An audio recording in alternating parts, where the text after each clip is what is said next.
وقت غیبت تجھے جس شان سے جاتا دیکھا وہ عبائے عربی دوش پہ ڈالے آجا میرے سید میرے سید میرے سید آجا شیخ نے خوب اڑا اے ہے نوالے آجا اے زلیخا یہ زمانے سے نرالا ہے حسین اپنے یوسف سے ذرا شکل ملا لے آجا تاکہ تل جائے امامت میں وزن ہے کتنا عرش سے حضرت عیسیٰ کو بلا لے آجا سب اماموں کی تپا غیب سے آئی آواز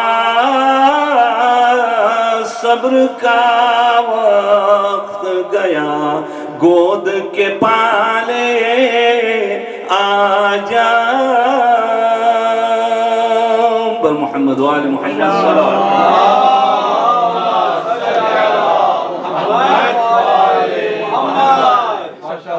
One more salawat in the name of Imam Zamana alayhi salam.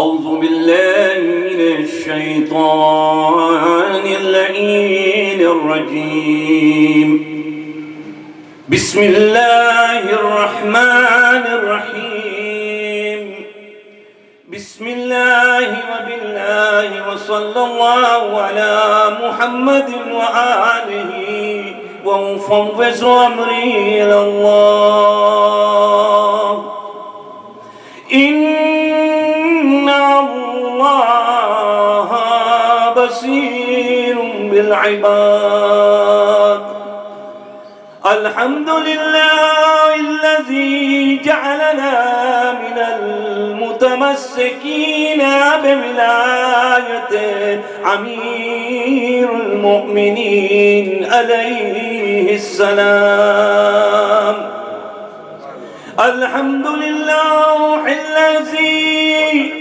هدانا لهذا وما كنا لنهتدي لولا أن هدانا الله لقد جاءت رسل ربنا بالحق والصلاة والسلام على أشرف الأنبياء والمرسلين أبي القاسم محمد اللهم صل على محمد وآل محمد روحي وجسمي وروح العالمين لك الفداء يا ابن رسول الله ثم السلام عليكم يا أهل العزاء الحسين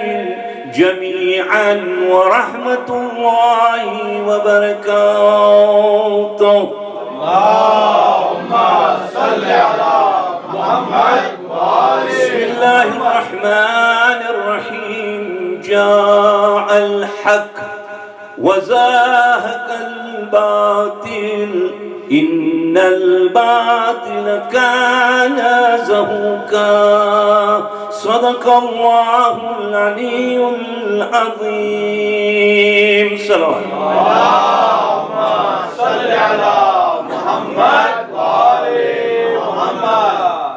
First and the foremost,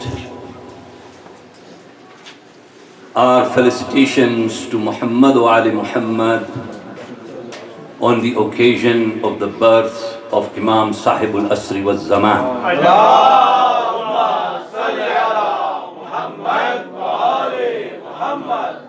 MashaAllah, we did our amals last night, and as I had explained, that it was one of the most important nights, being the eve of 15th of Shaban. But the question is that what does 15th of Shaban do for me and you? Every year we go through this. Our scholars say that by us commemorating the 15th of Shaban, it truly is the night of hope. It brings us to that thinking that truly, as Quran has said, and as this verse of the Quran, which was on the right shoulder of our 12th Imam when he was born, say, Bismillah ar-Rahman ar-Rahim, Ja' al-Haq wa zahaq al-Batil. Truth will come, falsehood will go. And it goes on to say that truly, falsehood will disappear. Yes. The question that we need to ask ourselves, because it's not about coming and having the milad and being happy and go home. This is the night in which we need to self-evaluate ourselves. We do want our Imam to come, and come very soon, inshallah. Inshallah. But the question we have to ask ourselves is that, are we really ready for him? Are we among those who will accept him when he arrives? You see, if you look at the event of Karbala, it gives us a lot of information relative to this night. Because if you are to look at Maysam al-Tammar, the time of his Imam was Mawla Kainat Hazrat Ali ibn Abi Talib. If you ask Salman al-Farsi, who is the Imam of your time, he would say Muhammad Mustafa sallallahu alayhi wa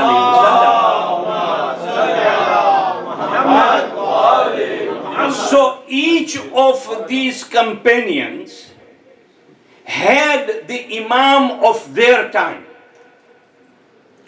We also have the Imam of our time, and that is the 12th Imam. Now, one of the most unique aspects of Karbala was that one of those who died for the sake of what Imam Hussein had called on the plains of Karbala was a Christian. Wahab Qalbi was a Christian. A Christian got up and said that Imam is calling me. He recognized the Imam of his time. A Christian did. So what we need to think is that there were only 72 people with Imam.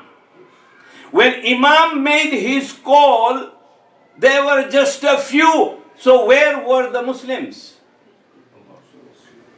If you evaluate that time, it will give you an understanding of what it could be at this time. Because there are scholars who say that those big scholars of Christianity and Judaism will change themselves to accept Imam Mahdi when he arrives. They will be from other faiths. But the question is, am I really ready for him? This is the big question we have. Really, are we ready for him? Imam Hussein gave a very good example in Karbala when he said to those who are fighting, he said, the reason you cannot open your eyes and realize that I am the Imam of your time because your stomach is full of haram food. Your stomach is full of haram food. This is why Imam Ja'far al-Sadiq alayhi salam is saying that you can see the Imam of your time, but you have the veil of your sins in front of you. And it is protecting you from having to see him. We can see him. And there are many, many instances in history, not only in history, but in the lifetime of our brothers and sisters who have had the opportunity to get the glimpse of this Imam. That is why it is said that among those places where Imam does visit is on the day of Hajj. He is always present there. He is among us. The question of occultation is not that he has disappeared. No, it is not about that. It is about where is his whereabouts. He could be sitting right here among us today. Allahumma salli ala Muhammad wa ali Muhammad. This is the Imam of our time. We cannot see him. How sad when we sit back and say, well, how can it be that he is alive for so many thousands of years? When I ask you that where is your father and mother if they have passed away, you will tell me that they're alive. They are somewhere, they're in another world. If my father and mother can be in another world after me seeing my parents have died and have left this world, then who can stop Allah for keeping His divine leader on the face of this earth for as many years as He wants to be? Right? We cannot say that. That is why one of the greatest examples the scholars give us is that of Ali Akbar. Because you have to look at the life of Ali Akbar. And Ali Akbar was giving the message to me and you that this is what we should be doing in order to accept that we are now ready for our Imam. And how did Ali Akbar do that in Karbala? Ali Akbar was among those that when this kafila was leaving, when it was leaving, Imam alayhi salam looked at the kafila and said, I'm so proud and happy that the crowd is leaving with me. But what they don't realize is that the tragedy is following them. Then Ali Akbar turns to his father and he says, Baba, are we not on the right path? And Imam alayhi salam says, yes, Ali Akbar, we are on the right path. Then he said, we move on. You see.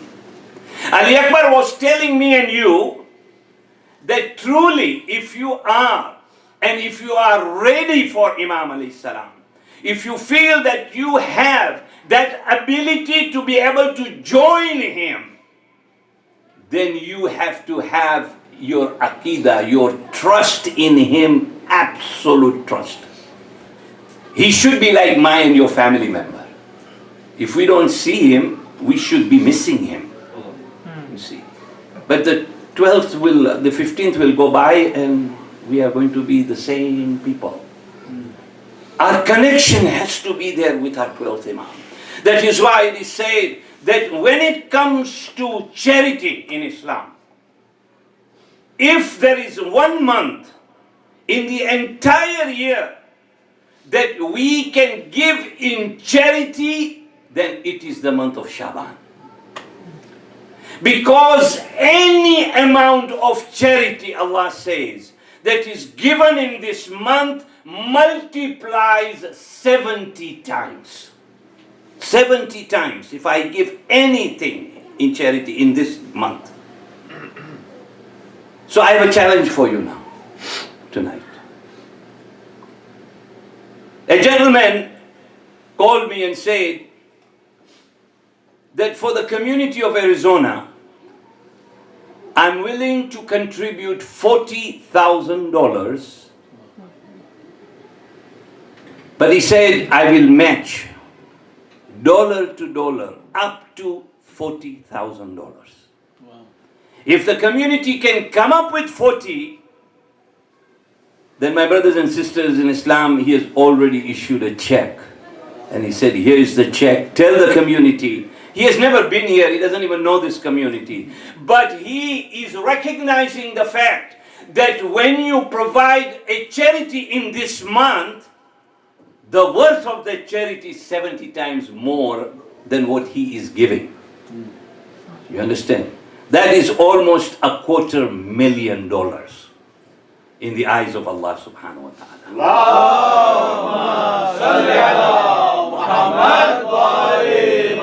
So I leave that with you. I leave that with you. That whatever you can contribute, do that. Among the most important thing that we need to remember is that the children are the single most important assets we have in this part of the world today. Or we will lose them. And in this part of the world, it is very, very easy to lose your children. Because the environment is not what they could have had at home where we came from.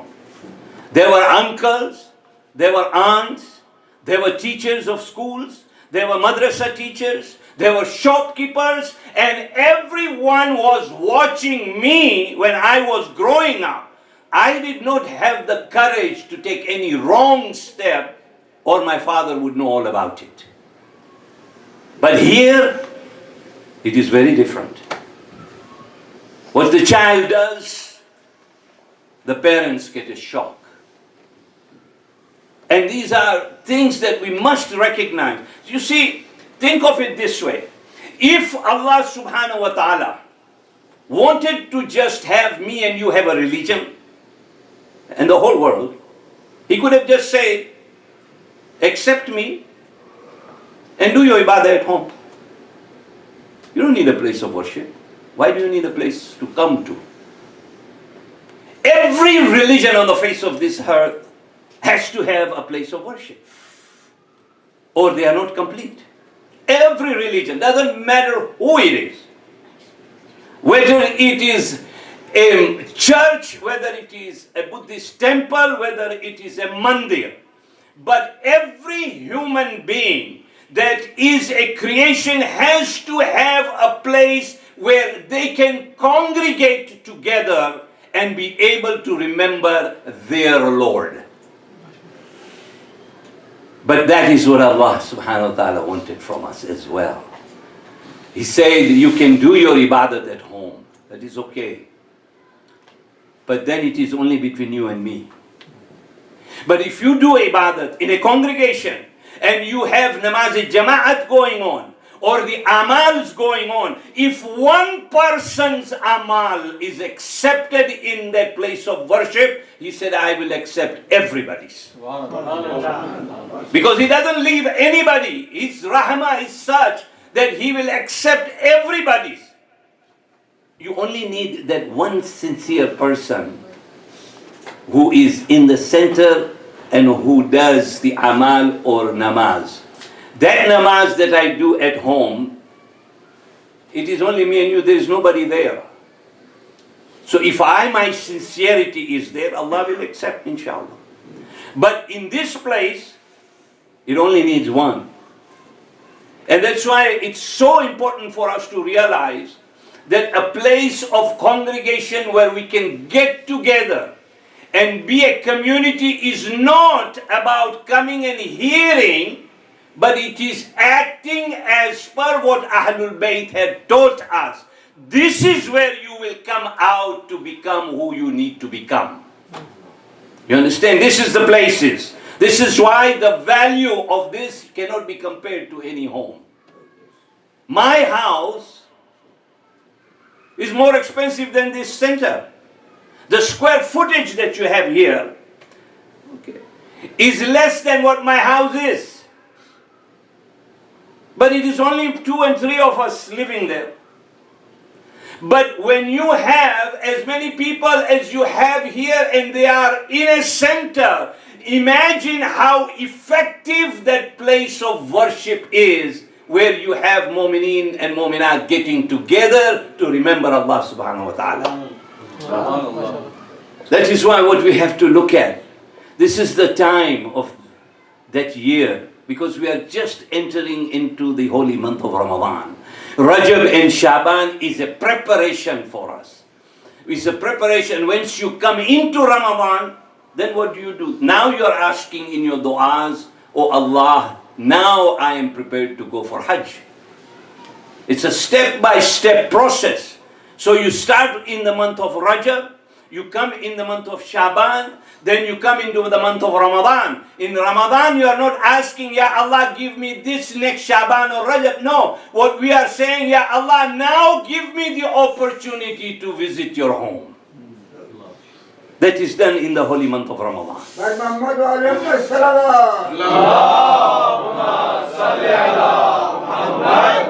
And we need to understand this.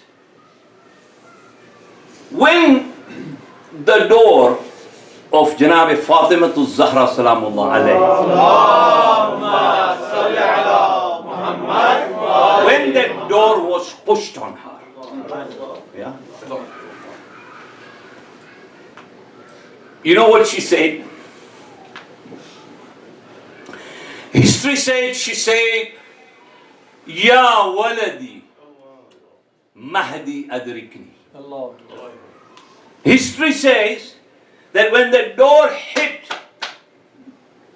this baby, she called for his son, who was to be born 250 years later. Imam Ali ibn Abi Talib was there. Hassan was there. Hussein was there. But Bibi was trying to tell the Ummah that, listen, we as the family of Ahlul Bayt, we have gone through tragedies and tragedies. Even we are awaiting the coming of Mahdi. This is what Janab Fatima Zahra Salamullah alayhi was saying. That this is what I'm waiting for. That let Mahdi come for what? For justice on the face of this earth. And that is very important. To self-analyze myself and say, am I really a just person? Or I'm going to have a difficulty when Imam comes, if I'm not a just person. If I am an abusive husband or wife, then I will have difficulty. That is why it is said that those people were only 72. You know why? Because there were people there. They were no different than the way we are. We have to self-analyze and say, if I was in Karbala, really, if I was in Kufa, would ever I joined Imam? It's not an easy thing to do. Because when an Imam is calling you to help, it's not an easy thing. And it is that Imam will come and spread justice on the face of this earth. Those of us, and every human being goes through some injustices that others have done on you. And we await for the Imam to come and give justice on the face of this earth. That revolution will not be the revolution of guns and drones. Understand? That revolution that Imam will bring will not be of any powerful ammunitions. What it will be is that I have come here, now I will change you, yourself, and your character as well when you live on the face of this earth. He is going to change the face of this earth like we have never seen it before. The thing that I and you must evaluate is that, are we really ready for him? That is a very difficult question. You look at Alam Barzakh. Me and you, all of us are going to go there. There is no question. That we are all going to go into our own qabr. Nobody is going to be with us. But what happens then? Imam Jafar Sadiq alayhi salam.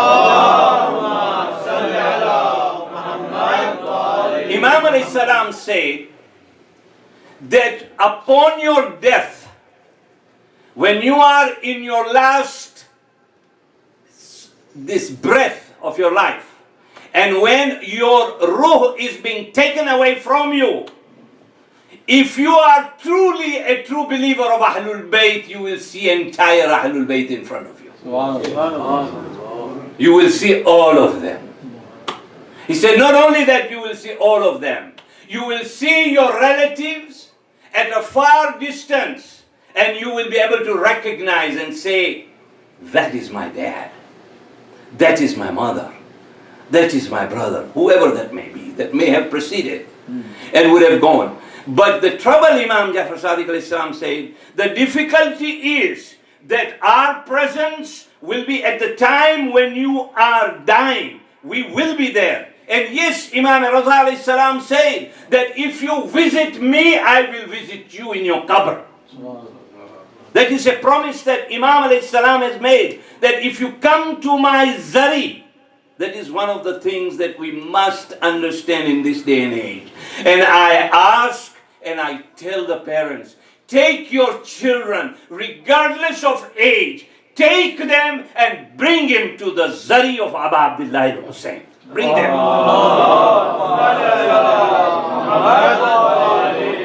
Because we are looking for the safety and security of our children. You need the zari of Abu Abdullah Hussein. You need the zari of Abu Fazl Abbas. You need the zari of Imam Kainat. You need Ali ibn Abi Talib zari there. You do need them. You don't realize the value of having to visit. You may think that my child does not understand, but there is a special relationship Imam starts to build with you and your child.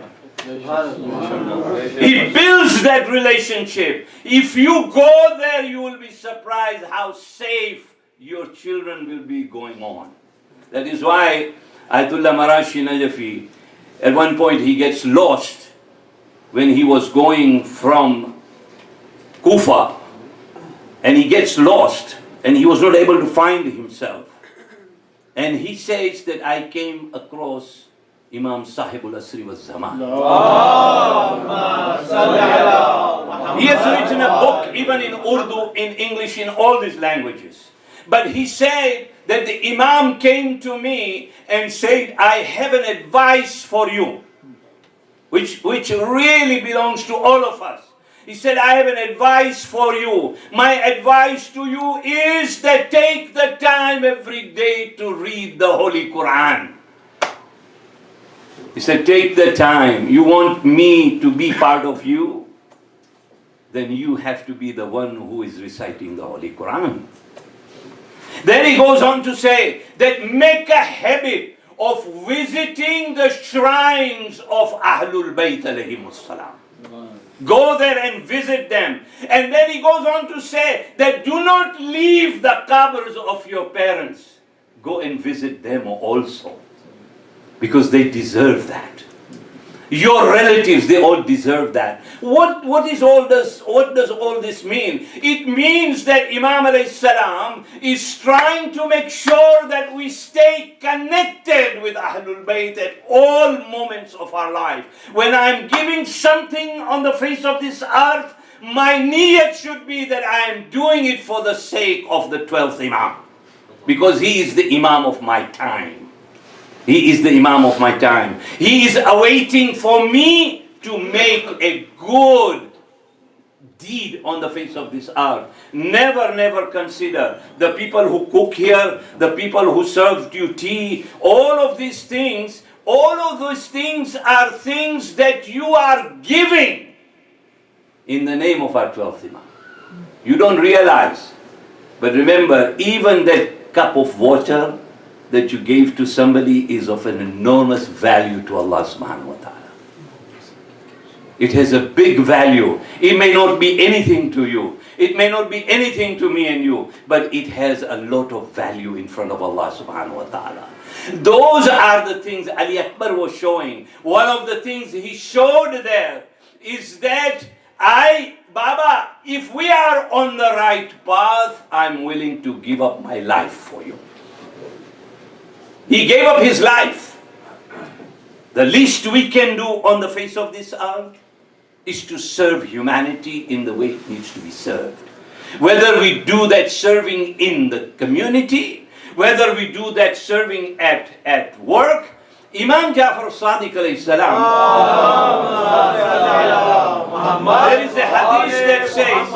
there is a hadith that says that Imam says, I am so proud of that Shia. He says, I am so proud of that Shia that when he serves humanity and humanity tells him thank you. I'm very proud of that Shia.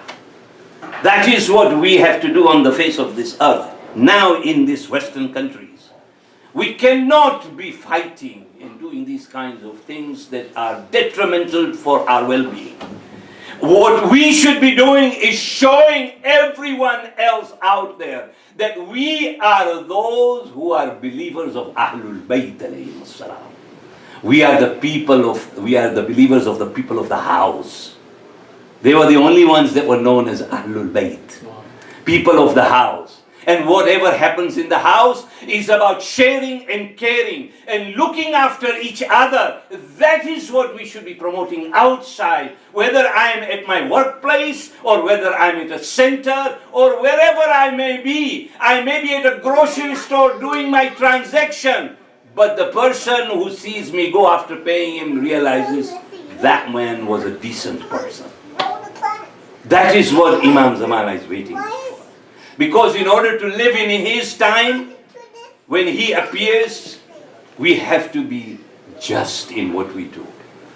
We have to make sure that our children are also realizing one of the biggest problems, my brothers and sisters, we have is the time that we need to take with our children. Quality time, not quantity.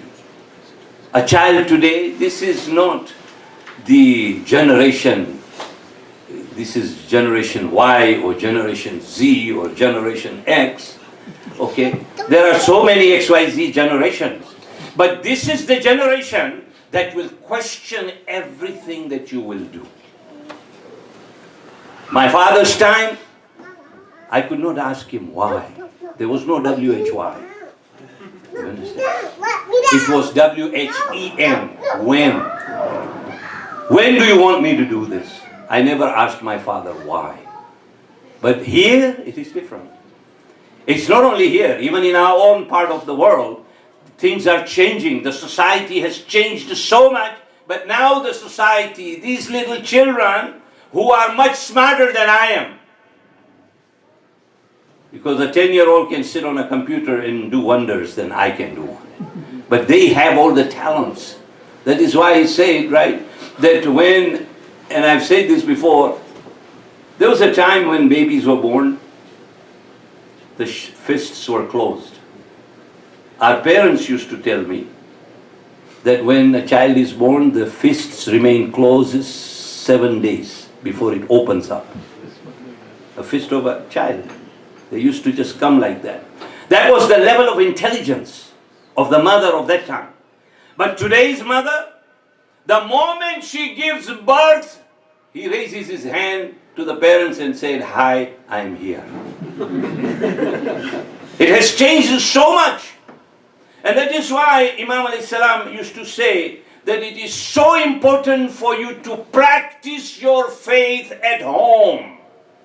Don't depend on madrasas.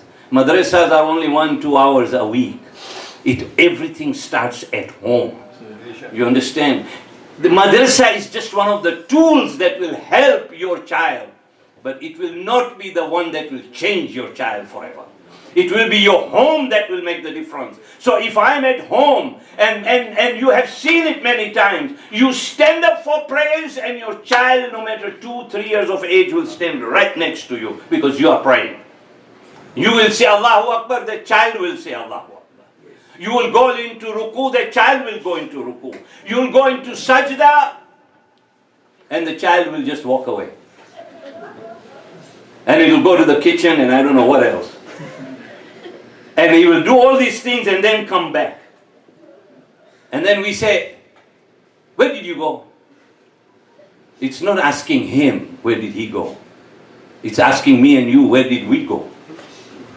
When we are in namaz, Allahu Akbar. My mind is all over the world. I'm reciting Surah Al-Hamd, and this is the time, because whenever you are trying to connect to Allah subhanahu wa ta'ala, shaitan will come and stop you. And that is when your mind, you will not remember anything, my brothers and sisters. But the moment you stood up for namaz, you will start to understand. My wife told me to go to some food store to buy something. I forgot about it. When does it happen? It comes at that time. So it is very important that when I am praying, my child is praying. If he leaves, let him leave. He will come back, he will still join with you. Allah subhanahu wa ta'ala says, I have accepted his prayer, but your prayer of your child is far more greater for me than anything else. Because your child was praying not knowing what he was doing. That is sincerity. And that is what this child does. That is why when our parents used to hold our hand and used to say, come to the mosque, this is why they were telling us. But today's child will grab your hand and say, stay home. And you will stay at home. It is not the way, my brothers and sisters. We are awaiting our Imam of our time.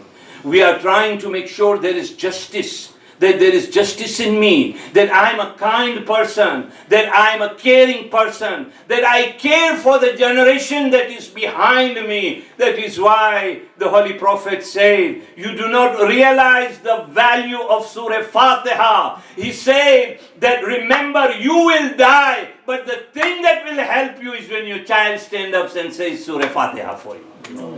It will change your life forever. So you are in that barzakh. What is barzakh? The meaning of barzakh means border. In Surah Rahman, Allah subhanahu wa ta'ala talks about how the two oceans come together.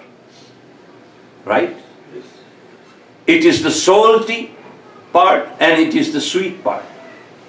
But what is amazing is not even a single drop of this ocean is on that side. This is one side of the ocean. He said, I am that he has created a barzakh, because the Quran talks about barzakhun. He said, I have created a barzakh between that which is sweet and that which is salty. Similarly, when we leave this world, we will leave this world aside. The world that we are supposed to go into has to be better than this world. And that Imam Jafar Sadiq alayhi salam said, he said, I pity you. He said, I pity you. Imam said, that if there is one place that we will not come to your assistance, is in barzakh. You will be on your own. And what will help me in barzakh? He said, your deeds. Any good deed that you have done in this part will help you. Our body will move. When people say ruh, what is ruh? How is one ruh going to recognize the other ruh? It won't recognize. It will move into what is called a celestial body. So the body will still look like me and you, except it will not be physical anymore. It will be a celestial body, and your ruh will actually transfer into that celestial body, which will be exactly like you. And this is how others will recognize you in that part of the world. And this is where Imam said that do not be among those who are in the bad part of barzakh. Be on the good part of barzakh, because the length of period of barzakh could be thousands of years before the day of judgment comes. This life, who knows, 70, 80, 90 and we're done. Okay. That same ant that was sitting on your lap and you had the ability to move him out will be the end, Imam Ali alayhi salam said, will go right through your nose in your qabr and you will not be able to do anything. You will not be able to do anything at that point. What we need to do is to be what we need to be for the sake of our Imam if he arrives, because one of the things we say is in Ziyarat-e-Waritha, when we are standing every Thursday night, we are saying, I wish I was in Karbala. Now Karbala has finished. But every Thursday we are saying that. And we are asking Imam, I wish I was. Imam Muhammad al-Baqir alayhi salam said that when you say that in Ziyarat-e-Waritha with pure heart, you will get the reward of a shaheed of Karbala. That is why we say what we say in our ziyarah. I wish I was there. I wish I was there. But if it comes out with sincerity, Imam says the reward you will still get is as if you were in Karbala. So we pray to Allah subhanahu wa ta'ala that Allahumma salli ala Muhammadin wa ali Muhammad. Bismillahir Rahmanir Rahim. Allahumma bihaqq Muhammad wa antal mahmud, bihaqq Ali wa antal ala, bihaqq Fatima wa anta fatirus samawati wal arz, bihaqq al-Hasan wa antal muhsin, بحق الحسين وأنت قديم الإحسان. إلهي توبة قبل الموت وراحة عند الموت ومغفرة بعد الموت والنجاة من النار ودخولا في الجنة وعافية من كل بلاء الدنيا وعذاب الآخرة برحمتك يا أرحم الراحمين.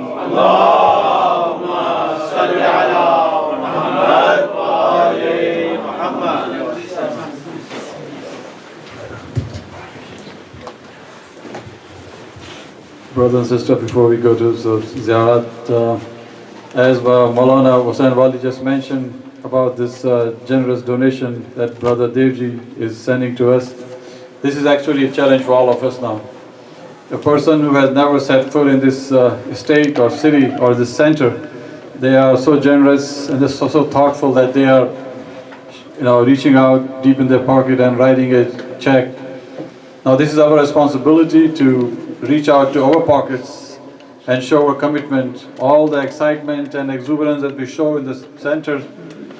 Now the time is that we should contribute for the sake of Muhammad Ali Muhammad, inshallah.